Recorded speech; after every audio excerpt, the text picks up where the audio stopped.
Hey, Shalom. Hey, first and foremost, I want to give all praise, glory, honor to Yahweh, Ba'ashem Yahushai, Ba'ashem Chakadash, double honors to our apostles, the elders, a great millstone that rule well.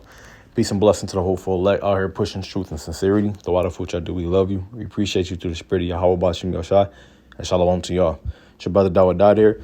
Adawan Ratazah, meaning Lord's will, here to give you an edifying lesson through the spirit and power of Yahweh, Ba'ashem Yahushai from the great millstone camp in Atlanta. All right. Who the world ignorantly calls God. His name is Yahweh, meaning he is, or he to be, right, or he exists. And who the world calls Jesus Christ ignorantly, his name is Yahweh Shai. All right, it means he is the savior or he is the deliverer. Or he saves, he delivers. If you're watching this now, you're so-called black, Native American, or Latino man or woman, you are a Hebrew Israelite according to the Holy Bible, right? You will not find black, Latino, or Native American in the Bible, or Japanese, or any of these other nations that they go by today are not found those called by those names in the Bible. All right. Without further ado, we're gonna pick up where we left off, going into the topic of our forefathers. All right, the things that they went through in order for us to see how we got here today. All right, so Genesis chapter 24, we start at verse 1. And you can read the title. It says, A Bride for Isaac. All right, remember Isaac is the son of Abraham, right? Whose name was changed from Abram. Abram meaning father exalted. Abraham meaning a father of a multitude, all right? And you remember that an angel, a messenger, came to Abraham and told him and his wife, Sarah, right, who had her name changed from Sarai to Sarah, that she was going to be, give birth, and that this same angel would visit them during the time of birth, all right, which the time of birth is him becoming Isaac, all right. That angel told him that basically he was going to be reincarnated into Isaac, all right. So this is Genesis 24:1. And behold, and Abraham was old and well stricken in age, and the Lord, in all capital letters, right, had blessed Abraham in all things. And Abraham said unto his eldest servant of his house that ruled over all that he had, Put, I pray thee, thy hand under my thigh, and I will make thee swear by the Lord, the power of heaven and the power of the earth, that thou shalt not take a wife unto my son of the daughters of the Canaanites, among whom I dwell. All right, and the Canaanites today are, they're who you call Africans, man. All right, it says, but thou shalt go into my country and to my kindred, and take a wife unto my son Isaac. And the servant said unto him, Peradventure the woman will not be willing to follow me unto this land, must I needs bring thy son again unto the land from whence thou camest? And Abraham said unto him, Beware thou that thou bring not my son thither again. Says the Lord, power of heaven, which took me from my father's house and from the land of my kindred, and which spake unto me, and that sware unto me, saying, Unto thy seed will I give this land. He shall send his angel before thee, and thou shalt take a wife unto my son from thence. So yeah, the Most High promised us the land of the Canaanites, which is today known as the land of Israel, right? Yasharallah, Prince of the Power. That's who we are. Jacob had his name changed to Israel. The Israelites are you so-called blacks, Native Americans, Latinos. We took that land from the Canaanites, but by decree of the Most High. So we didn't steal it. It was given to us. All right. It says, verse 8, and if the woman will not be willing to follow thee, then thou shalt be clear from this oath. Only bring not my son thither again. And the servant put his hand under the thigh of Abraham his master, and swore to him concerning that matter. And the servant took 10 camels of the camels. And the servant took 10 camels of the camels of his master, and departed. For all the goods of his master were in his hand. And he arose and went to Mesopotamia, unto the city of Nahor. And he made his camels to kneel down without the city by a well of water at the time of the evening, even the time that women go out to draw water.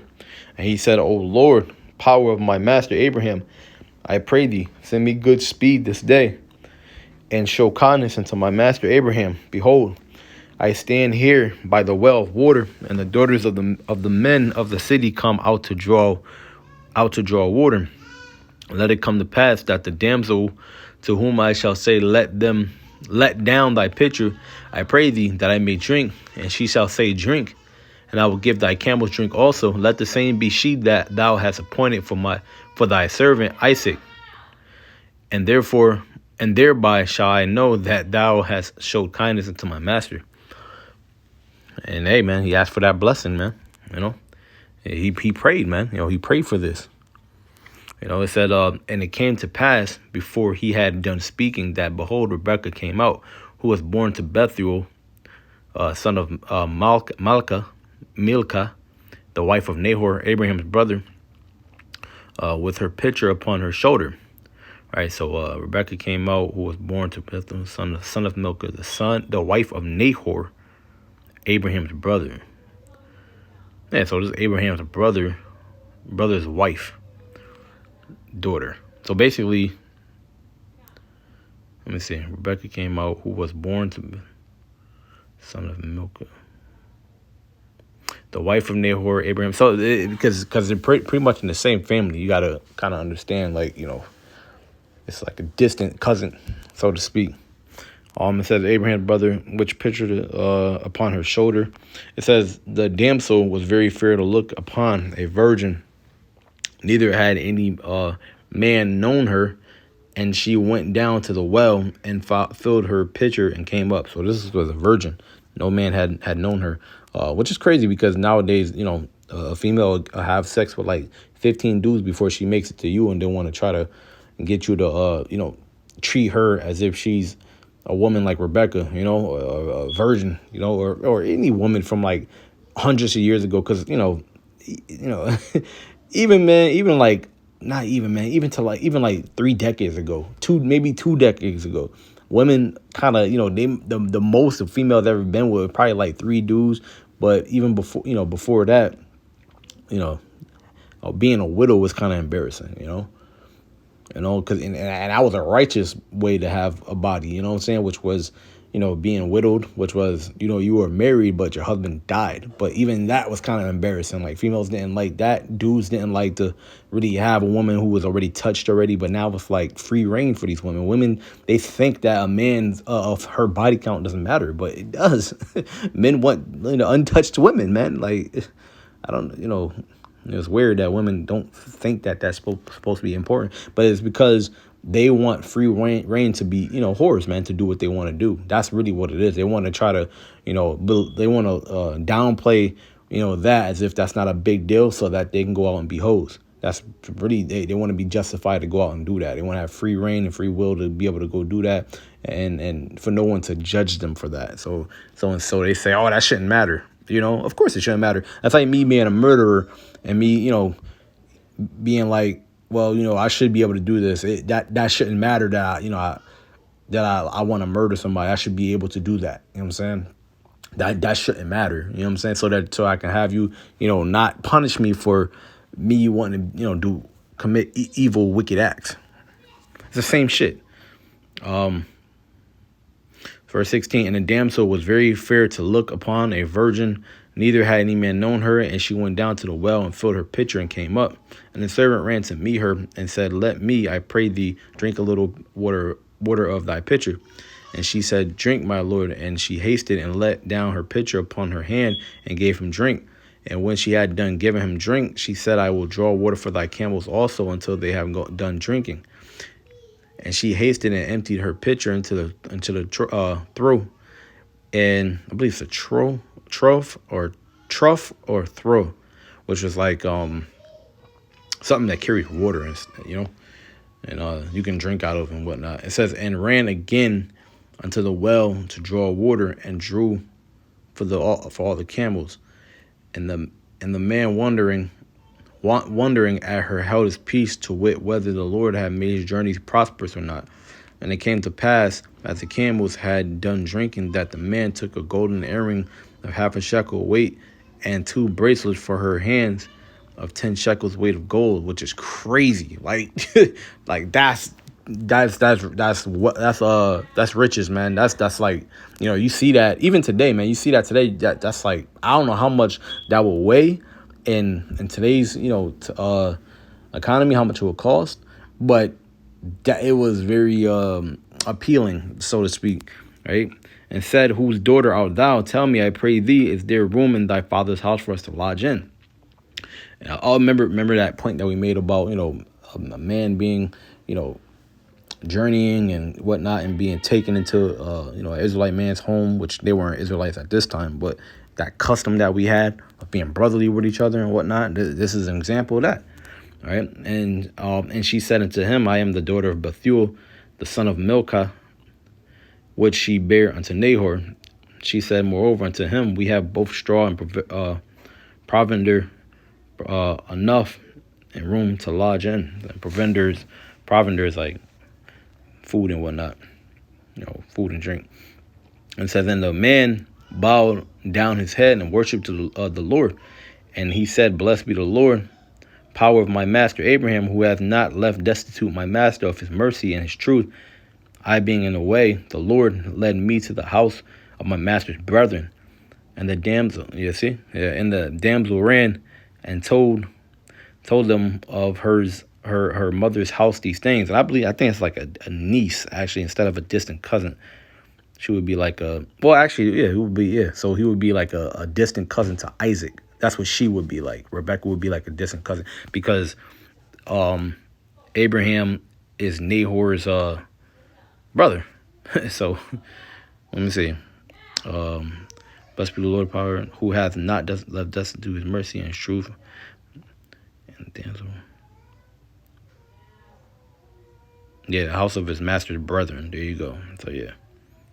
All right, and the damsel ran and told them her mother's house these things. And Rebekah had a brother, and his name was Laban. And Laban ran out unto the man unto the well.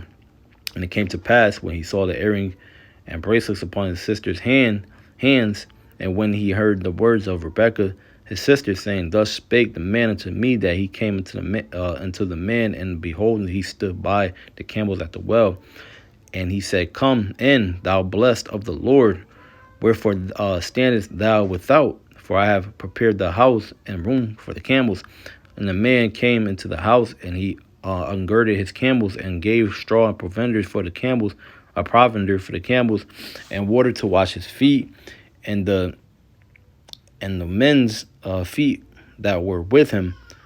And there was set meat before him to eat, but he said, I will not eat until I have told my errand. And he said, speak on. And he said, I am Abraham's servant, and the Lord hath blessed my master greatly, and he is become great. And he hath given him flocks and herds and silver and gold and manservants and maidservants and camels and asses. And so Abraham was rich, man. It says, and Sarah, my master's wife, bare a son to my master when she was old. And unto him hath he given all that he hath. And my master made me swear, saying, thou shalt not take a wife to my son of the daughters of the Canaanites, in whose land I dwell. But thou shalt go unto my father's house and to my kindred, and take a wife unto my son. Yeah, my father's house, you see? So, they're family, This is going back, because when we read in Genesis that that Adam had a rib taken out of his out of him, it was talking about the family tree, right? So the Most High took somebody of close kin to Adam, but he put them to sleep, and as far as like knowing that they were sinning. So they basically didn't know that they sinned, because they didn't sin because but they did, because like basically it's not contradicting. Basically what's happening is the Most High is making them unaware that they're doing something that they're not supposed to do, but he's letting them do it for prophecy's sake, and hey, the Most High can do whatever he wants to do. He wants to do it because you got to remember, how did Noah and his sons repopulate the earth, after the flood? Each person was taking someone from their kin close to their kin in order to, make and have babies. But the Most High only allowed these things to be done just for prophecy's sake, just so that, you could replenish the world. You notice they didn't come out looking, defiled. They didn't come out looking, those people didn't come out looking wicked, like you can tell if someone, commits incest today, their children don't come out looking right. They don't come out with the, the right frame of mind. So the Most High allowed them not to come out like that so they could repopulate the earth. But it was for prophecy's sake, so it's the same thing here, so that, the lineage can be much more closer at this time. But we'll continue on. It says, let me see. Verse 39, and I said unto my master, peradventure the woman will not follow me. And he said unto me, the Lord before whom I walk will send his angel with thee, and prosper thy way. And thou shalt take a wife for my son, of my kindred, and of my father's house. So, yes, the father's house. And thou shalt be clear from this my oath, when thou comest to my kindred. And if thou give not thee one, thou shalt be clear of my oath. It says, and I came this day unto the well, and said, O Lord, power of my master Abraham, if now thou do prosper my way which I go, behold, I stand by the well of water, and it shall come to pass that when the virgin cometh forth to draw water, and I say to her, give me, I pray thee, a little water, a pitcher to drink, and she say to me, both drink thou, and I will also draw for thy camels. Let the same be the woman whom Lord hath appointed out of my master's son. So it was prophecy, right? It was spoken before it happened. The servant prayed for this, and the Most High blessed him with that. So it's prophecy. It was supposed to happen. It says, and before I had done speaking in my heart, behold, Rebekah came forth with her pitcher on her shoulder, and she went down into the well and drew water. And I said unto her, let me drink, I pray thee.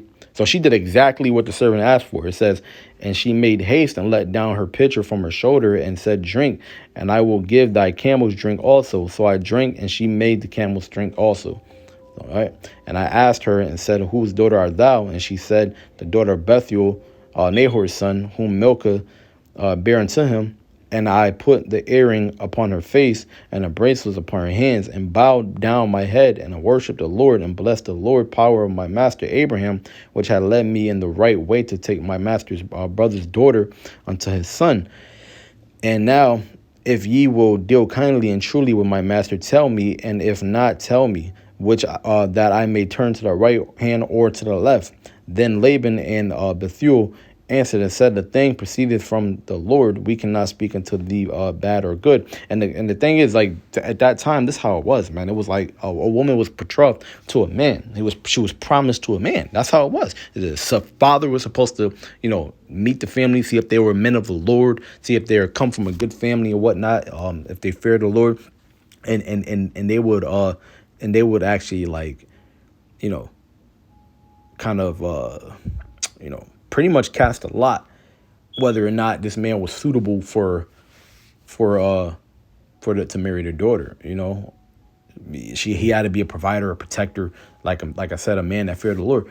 Now is, these females, I mean, there's no real men in the family anyways to pick for their daughters, but nowadays these women, I mean, but even if there is, though, these women are wicked, which they rebel against their father. They don't want the father. They don't want the man that their father would choose. They want the Ray Ray, the Pookies, and the Tyrones that's out there dealing drugs and being wicked ass niggas, because these men might look better, or they might have more money at the moment or whatnot. They might be more appealing. Maybe they have a better car at that moment.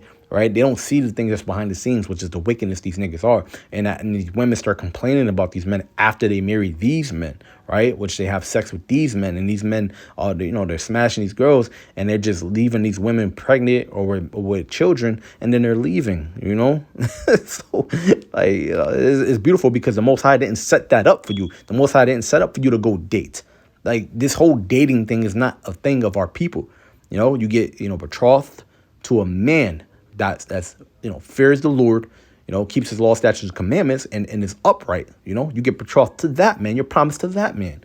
That's how it's supposed to be. Your father's supposed to pick that.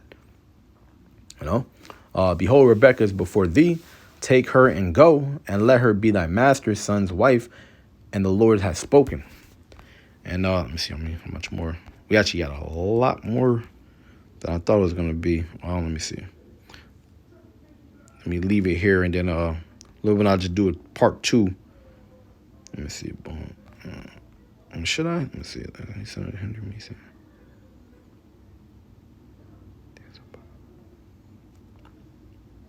So we got